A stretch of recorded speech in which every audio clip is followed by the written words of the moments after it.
اللہ تعالیٰ کے نبی ہیں اور میں اپنے دل کو کبھی ان کے سوا کسی کی طرف مائل نہیں کروں گی۔ یہ کہہ کر وہ تیزی سے واپس لوٹ گئیں اور شیطان نا امید ہو کر چلا گیا۔ اسی طرح سال گزرتے رہے۔ ایک دن عصر کے وقت جب حضرت رحمہ رزق کی تلاش میں باہر تھیں، اللہ تعالیٰ نے حضرت ایوب علیہ السلام کو خوشخبری عطا فرمائی۔ طویل عرصہ آزمائش کے بعد حضرت جبرائیل علیہ السلام تشریف لائے اور فرمایا، اے ایوب، جب اللہ نے تمہیں آزمائش دی تو تم نے صبر کیا، اب اللہ تمہیں صحت اور نعمتی عطا فرمائے گا۔ اپنا پاؤں زمین پر مارو، اس سے نکلنے والے پانی سے غسل کرو اور اس کا ٹھنڈا پانی پیو۔ حضرت ایوب علیہ السلام نے حکم کی تعمیل کی اور جیسے ہی پاؤں مارا، 2 چشمے جاری ہو گئے، ایک گرم اور ایک ٹھنڈا۔ انہوں نے گرم پانی سے غسل کیا تو جسم کے زخم ختم ہو گئے، اور ٹھنڈا پانی پیا تو اندرونی بیماریاں بھی اللہ کے حکم سے دور ہو گئیں۔ طاقت لوٹ آئی اور وہ دوبارہ جوان اور تندرست ہو گئے۔ حضرت جبرائیل علیہ السلام نے انہیں نئے لباس پہنائے اور ان پر سونے کی ٹڈیاں برسنے لگیں اور عظیم برکتیں عطا کی گئیں۔ رسول اللہ صلی اللہ علیہ وسلم نے فرمایا کہ جب ایوب علیہ السلام اس معجزاتی پانی سے غسل کر رہے تھے تو ان پر سونے کی ٹڈیاں گرنے لگیں اور ایوب علیہ السلام انہیں اپنے کپڑے میں جمع کرنے لگے۔ پھر اللہ تعالیٰ نے فرمایا، اے ایوب، کیا میں نے تمہارا مال تمہیں واپس دے کر تمہیں دوبارہ غنی نہیں کر دیا؟ حضرت ایوب علیہ السلام نے عرض کیا، کیوں نہیں ہے میرے رب، تو نے مجھے پھر سے مالدار کر دیا، مگر میں تیری رحمت اور تیری نعمتوں کے خزائنوں سے کیسے منہ موڑ سکتا ہوں؟ جو کچھ تیری طرف سے آئے میں اسے قبول کرتا ہوں، کیونکہ تو عطا کرنے والا ہے، اور میں تیری عطا کو کیسے رد کر سکتا ہوں؟ مگر ایک ہستی ابھی تک اس معجزے سے بے خبر تھی، ان کی وفادار زوجہ حضرت رحیمہ۔ جب وہ گھر واپس آئیں تو حضرت ایوب علیہ السلام کو اندر نہ پایا۔ وہ گھبرا گئیں، کیونکہ وہ تو خود کھڑے بھی نہیں ہو سکتے تھے۔ خوفزدہ ہو کر باہر دوڑیں، گھر گھر جا کر پوچھنے لگیں اور روتے ہوئے کہنے لگیں، کیا کسی نے میرے ایوب کو دیکھا ہے؟ راستے میں ایک نوجوان ملا تو اس سے پوچھا، کیا تم نے ایوب کو دیکھا ہے؟ اس نے کہا، مجھے ان کا حلیہ بیان کرو، یہاں تک کہ جوانی کا حال بھی بتاؤ۔ حضرت رحیمہ نے کہا، خدا کی قسم، جوانی میں وہ بالکل تم جیسے نظر آتے تھے۔ تب حضرت ایوب علیہ السلام مسکرا کر بولے، اے میری زوجہ، میں ہی ایوب ہوں، تم کس کو ڈھونڈ رہی ہو؟ حضرت رحیمہ حیران ہو کر بولے، یہ ممکن نہیں، میرا شوہر تو بوڑھا اور بیمار تھا، وہی میری زندگی کا ساتھی تھا اور میں اسے کھو بیٹھی ہوں، اس کا نام ایوب تھا۔ حضرت ایوب علیہ السلام نے نرمی سے فرمایا، اے رحیمہ، وہ بیمار شخص میں ہی تھا، اللہ تعالیٰ نے مجھے صحت لوٹا دی ہے۔ یہ سن کر حضرت رحیمہ جذبات سے مغلوب ہو گئیں، دوڑ کر اپنے شوہر سے لپٹ گئیں اور دونوں خوشی سے رو پڑے۔ انہوں نے اپنے رب کا شکر ادا کیا اور 2 رکعت نماز شکرانہ ادا کی۔ پھر اللہ کے حکم سے حضرت رحیمہ کی جوانی اور حسن بھی لوٹ آیا۔ روایات میں آتا ہے کہ وہ مزید 70 سال خوشی سے زندہ رہے اور انہیں 16 بیٹے عطا ہوئے۔ ہاں، نجات کا وقت آ چکا تھا۔ یاد ہے کہانی کا آغاز، جب انہیں شہر سے نکال دیا گیا تھا۔ اب وہی ایوب علیہ السلام اپنی زوجہ کے ساتھ شہر لوٹے۔ جب وہ شہر کے دروازے پر پہنچے تو سب حیران رہ گئے۔ خبر پھیل گئی، یہ ایوب علیہ السلام ہیں۔ لوگ کہنے لگے، اللہ کے نبی آ رہے ہیں، ان کا استقبال کرو۔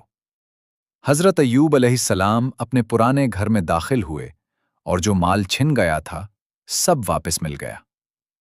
وہ دوست بھی واپس آئے جو کبھی انہیں چھوڑ گئے تھے اور معافی مانگنے لگے۔ یہ عظیم معجزہ تھا، صبر کے بعد آنے والی رحمت کی سب سے خوبصورت مثال۔ اس لمحے کا ذکر قرآن مجید کی سورہ سا میں ہے، جہاں اللہ تعالیٰ فرماتا ہے، اور ہم نے اس کے گھر والوں کو اسے واپس دیا، اور اتنا ہی اور بڑھا کر دیا اپنی رحمت کے طور پر، اور عقل والوں کے لیے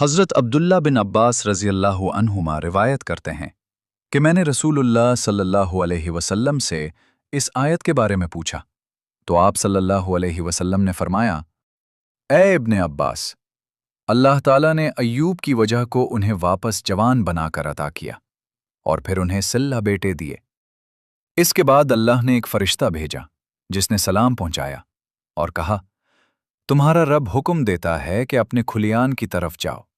جب حضرت ایوب علیہ السلام وہاں پہنچے تو ایک سرخ بادل آیا اور اس سے سونے کی ٹڈیاں برسنے لگیں۔ وہ اپنا کپڑا پھیلا کر انہیں جمع کرنے لگے اور اپنے رب کی حمد کرتے رہے۔ بیماری جا چکی تھی اور وہ مکمل صحت میں تھے، مگر ایک رات تہجد کے وقت انہیں روتے دیکھا گیا۔ پوچھا گیا، کیوں رو رہے ہو؟ فرمایا، ہر رات سحر کے وقت ایک آواز آتی تھی، اے ہمارے بیمار بندے کسا ہے؟ آج وہ وقت آیا مگر آواز نہ آئی۔ اے ہمارے صحت مند بندے کیسا ہے؟ اسی لیے آنکھوں سے آنسو بہہ رہے ہیں۔ کیا نرم دل تھا! برسوں بیماری میں وہ رب کی پکار کے عادی ہو چکے تھے۔ جب وہ ندا نہ سنی تو دل بھر آیا۔ پھر لوگوں نے پوچھا، اے ایوب، تم نے اتنے سال فقر، بیماری اور تکلیف میں گزارے، اس طویل آزمائش میں سب سے زیادہ مشکل کیا تھا؟ حضرت ایوب علیہ السلام نے فرمایا، نہ مال کا جانا مشکل تھا، نہ زخموں کا درد، اور نہ ہی جسمانی تکلیف۔ حضرت ایوب علیہ السلام نے فرمایا، سب سے زیادہ تکلیف نہ مال کے جانے کی تھی، نہ زخموں کے درد کی، بلکہ دوستوں اور دشمنوں کے بدلتے ہوئے روائے، اور ان کی دوری نے دل کو سب سے زیادہ زخمی کیا۔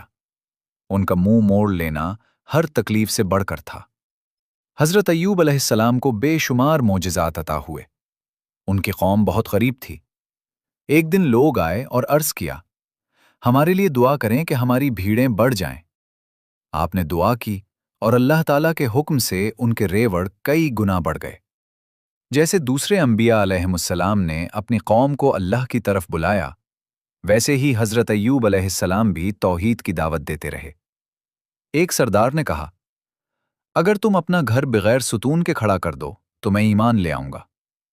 حضرت ایوب علیہ السلام نے دعا کی تو ستون گر گئے، مگر گھر بغیر سہارے کے کھڑا رہا۔ کچھ دیر تک وہ معلق رہا، مگر وہ شخص پھر بھی ایمان نہ لایا، کیونکہ اس کا مقصد ہدایت نہیں بلکہ چیلنج کرنا تھا۔ حالانکہ کیا یہ کم معجزہ تھا کہ شدید بیماری کے بعد وہ دوبارہ جوان ہو گئے اور بڑھاپے میں بھی اولاد سے نوازے گئے؟ مگر جن کے دل مہر بند ہوں وہ سمجھ نہیں سکتے۔ اپنی وفات سے پہلے حضرت ایوب علیہ السلام نے اپنے بڑے بیٹے کو جانشین مقرر کیا، جسے بعض روایات میں ذوالکفل کے نام سے ذکر کیا گیا ہے۔ بعض کہتے ہیں وہ نبی تھے اور بعض کہتے ہیں نہیں تھے۔ حضرت ایوب علیہ السلام کی قبر کے بارے میں کہا جاتا ہے کہ یا تو دمشق کے قریب بسنی نامی گاؤں میں ہیں یا ترکی کے شہر شانلی عرفہ کے علاقے ایوب نبی میں، مگر یقینی مقام معلوم نہیں۔ شانلی عرفہ کے ایوبیہ علاقے کی ایک غار کے بارے میں مشہور ہے کہ وہی مقام ہے جہاں بیماری کے دوران آپ رہے اور وہیں شفا پائی۔ لوگ یہ بھی کہتے ہیں کہ صبر کا وہ پتھر جس پر آپ ٹیک لگاتے تھے اور وہ چشمہ جس سے شفا ملی آج بھی موجود ہے۔ حضرت ایوب علیہ السلام صبر، استقامت اور رضا کے پیکر تھے۔ خوشحالی ہو یا فقر، ان کی زبان پر شکر ہی رہا۔ خوشی کے دن ہوں یا تکلیف کی گھڑیاں، اللہ سے ان کا تعلق ایک لمحہ بھی کمزور نہ ہوا۔ ان کے جسم کے زخم دنیاوی زندگی کے لیے خطرہ تھے، مگر ہمارے روحانی زخم ہماری آخرت کے لیے خطرہ ہیں۔